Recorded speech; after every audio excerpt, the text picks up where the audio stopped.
It was not so long ago the Tremere were the strongest clan, or at least one of the most organized. You know the pyramid was a perfect structure for kindred hierarchy, enforcing loyalty through bonds of blood and oaths of loyalty to house and family, ensuring power rose up to the top with the rewards trickling down.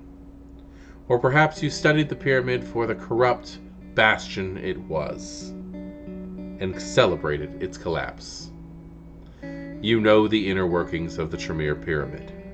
You could construct such a hierarchy again, or help to erode it.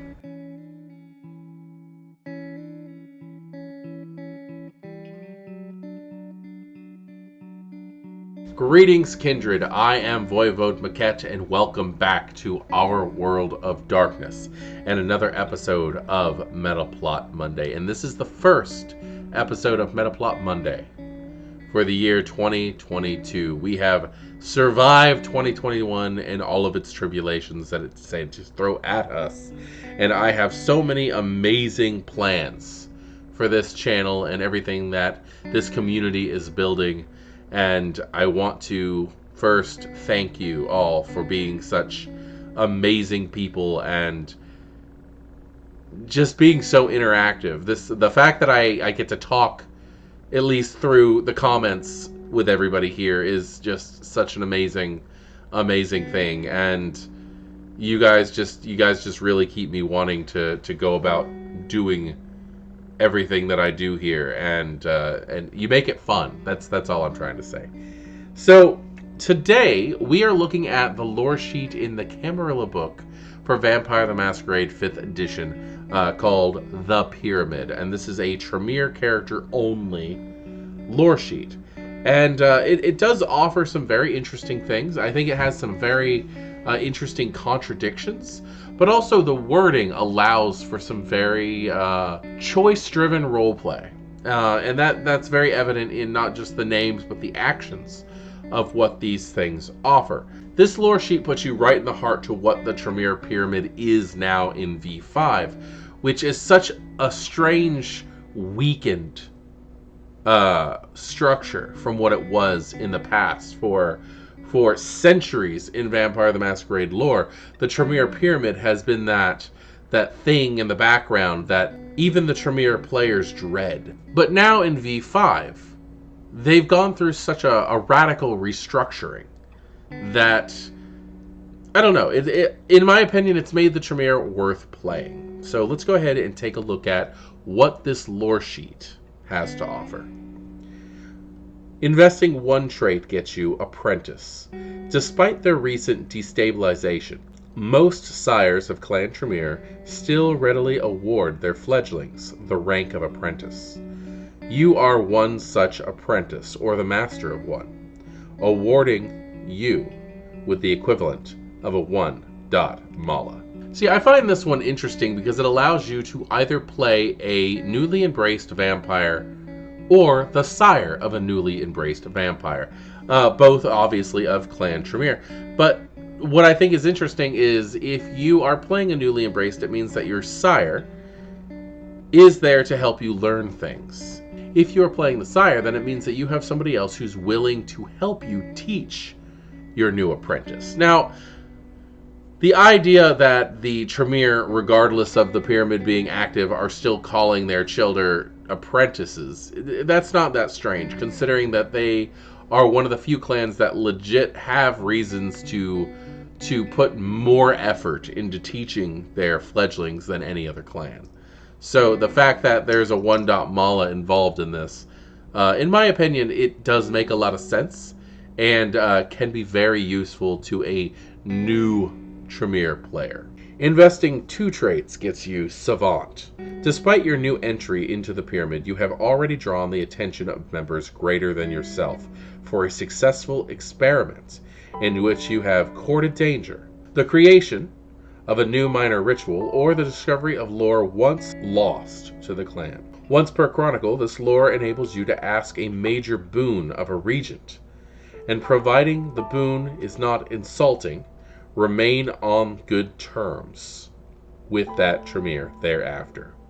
Now, I really can't say that being on the good favor of a Tremere Regent is a bad thing, because they are going to have the majority of the lore, and I think that is the first steps you could have to actually learning something other than Path of Blood.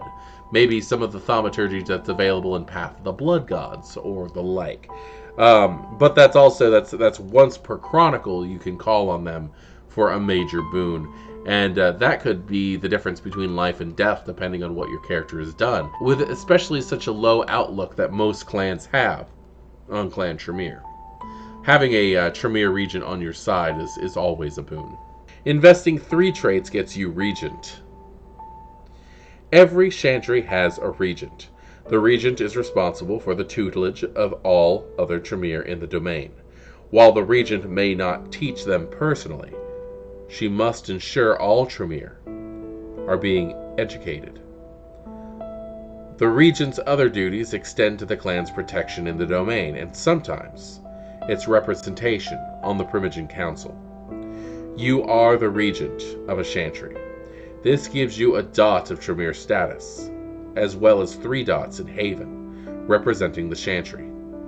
Be aware that you are expected to oversee the safety of the Chantry, as well as provide lodgings and resources to other members of the clan. Now, personally, I think this is a very interesting one, because I've kind of taken it under the consideration that there aren't really many Chantries left. You know? The idea that the Tremere Council of 7 have had such a hard fall in the last decade that they have left reverberations who have completely just decimated the way the Chantry system actually works now. In fact, in my game Thicker Than Water, one of the promises that Billy Smith made when he was attempting to become Prince was that he was going to help establish a Tremere Chantry in the city, which he has still not accomplished yet.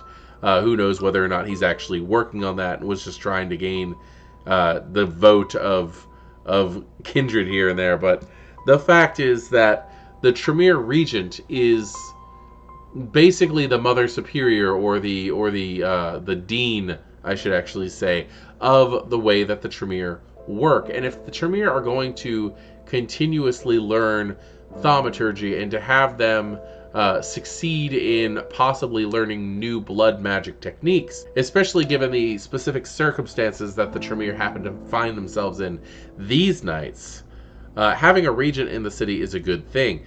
The idea of having a Regent be a player character, however, could very well just be a trap. This could very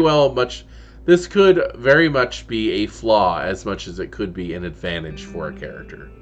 And having a spot on the Primogen Council itself is kind of an interesting thing as well, considering who is on a lot of Camarilla Primogen Councils nowadays, because the Banu Hakim are members of the council. And what does your prince think that is actually needed when it comes to having multiple wizards on the council? Investing 4 traits gets you Pontifex. Each warlock on the Council of 7 has 7 pontifices reporting to them. These pontifices will oversee vast domains, though it is rarely geographically defined. Different pontifices are appointed as clan representatives in the field of art, economics, werewolf studies, and other such fields. You are seen as the clan's foremost expert in whichever domain you're made Pontifex, and your resources regarding the field are extensive. You gain a 3 dice bonus to any information gathering test related to your particular field, provided you have access to your library, as well as 3 dots in Tremere status. So those of you who are not familiar with the way that Clan Tremere works, Tremere sat on the top with his representative Council of 7, handling the 7 continents under him. Now, that means 1 Tremere counselor per continent, but the pontifices are a little bit different. They don't handle a physical region. They don't handle any kind of of physical domain. The Pontifices were domain leaders of knowledge. And as it says here, you could take pretty much anything from the economics of the area to werewolf studies to even strange uses of thaumaturgy or thin blood studies, things like that.